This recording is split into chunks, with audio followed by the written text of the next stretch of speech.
చక్కని సీతకి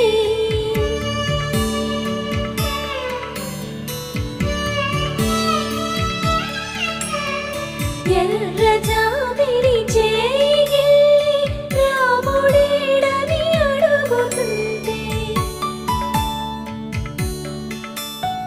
చూడలేదని పెదవి చెప్పే చెప్పలేమని కనులు చెప్పే నల్ల పూసై